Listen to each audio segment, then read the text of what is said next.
हम्म आज की इस रूहानी चर्चा में हम सबका फोकस एक बहुत ही प्रैक्टिकल बात पर है।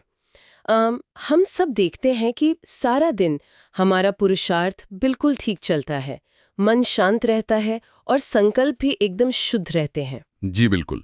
दिन भर तो हम ज्ञान और योग की स्थिति में रहते हैं। हाँ, लेकिन जैसे ही हम बिस्तर पर जाते हैं तो अचानक अजीब और व्यर्थ सपने आने लगते हैं।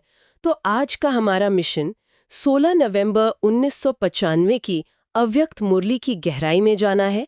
हमें ये समझना है कि रात को सोने से पहले की हमारी मानसिक स्थिति का हमारी अमृत बेला और योग पर क्या असर पड़ता है।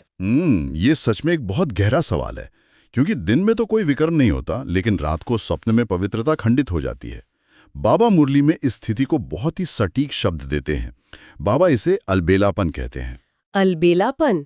मैं सोच रही थी कि प्रैक्टिकल लाइफ में देखा जाए तो हम दिन भर की सेवा और काम से इतने थक चुके होते हैं कि बस बिस्तर देखते ही तुरंत नींद आ जाती है।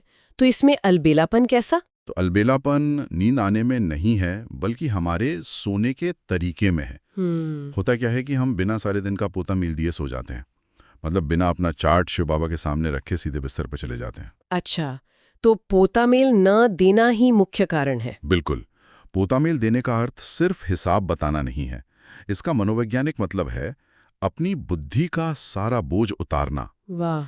जब तक हम बाबा को दिन भर की बातें नहीं सौंपते, वो बातें हमारे सबकॉन्शियस माइंड में चलती रहती हैं। अरे वाह, ये तो बिल्कुल वैसा ही है जैसे हम अपने कंप्यूटर को शट डाउन तो कर दें, लेकिन पुरानी फाइल्स और बैकग्राउंड प्रोग्राम्स बंद ही ना करें। हाँ, एकदम सही उदाहरण है आपका। मतलब स्क्रीन तो काली हो जाएगी कि हम सो गए, लेकिन अंदर का प्रोसेसर रात भर चलता रहेगा और शायद वो ही बैकग्राउंड प्रोसेसिंग सपनों का रूप ले लेती है ना? जी बिल्कुल, 100%।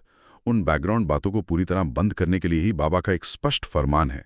मुरली के अनुसार सोने से पहले बुद्धि को एकदम क्लियर करना है। यानी दिन भर में जो कुछ भी हुआ उसे खाली करना है। हाँ, चाहे वो सेवा का अच्छा अनुभव हो या किसी के साथ कोई खटपट हुई हो, सब कुछ शिव बाबा के हवाले करना है। बाबा मुरली में कहते हैं कि अकेले नहीं सोना है, मुझे साथ लेकर सो। यहाँ अव्यक्त मुरली के शब्दों का खेल बहुत कमाल का है। बाबा कहते हैं कि अगर हम ये फरमान नहीं मानते तो सुबह उठकर दिल में सिर्फ अरमान रह जाता है। हाँ, अरमान मतलब पछतावा, कि रात को स्वप्न में हमारी स्थिति नीचे क्यों आ गई। और एक और बहुत ही रोचक बात बाबा ने बताई है। हमारे इस अलबेलेपन को चेक करने के लिए बाप दादा के पास एक रूहानी टीवी है। रूहानी टीवी? ये तो बहुत ही मीठी बात है। हाँ, बाबा 1 सेकंड में पूरे विश्व का चक्कर लगाते हैं और अपने टीवी पर देखते हैं कि कौन से बच्चे सोने से पहले व्यर्थ बातें कर रहे हैं और अलबेलेपन में सो रहे हैं। बाप दादा के उस रूहानी टीवी पर तो हम में से कोई भी अपना गलत प्रसारण नहीं दिखाना चाहेगा। सोचिए, बाबा टीवी ऑन करें और हम वहां व्यर्थ गपशप करते हुए दिखें। बिल्कुल सही कहा। लेकिन इसे थोड़ा और गहराई से समझते हैं। अगर हम ज्ञान के नियमों को छोड़कर रात 12 बजे तक व्यर्थ समाचारों के लेन देन करते हैं, तो इसका हमारी अमृत वेला पर क्या मैकेनिकल असर पड़ता है? इसका असर बहुत सीधा और स्पष्ट है।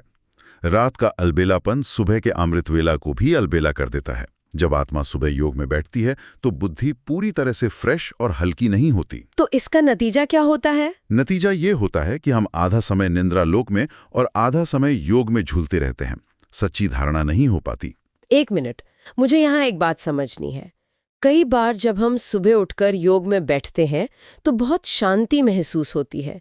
तो क्या वो योग की सच्ची शांति नहीं होती? यहीं तो हम धोखा खा जाते हैं। बाबा मुरली में गहराई से समझाते हैं कि कई बार नींद से मिलने वाले शारीरिक आराम और सन्नाटे को ही हम गलती से योग की सच्ची शांति समझ लेते हैं। अच्छा, मतलब वो सिर्फ शरीर का आराम होता है। हाँ, शरीर को आराम मिला तो हमें अच्छा लगा, लेकिन वो रूहानी शक्ति या योग की फ्रेशनेस नहीं है।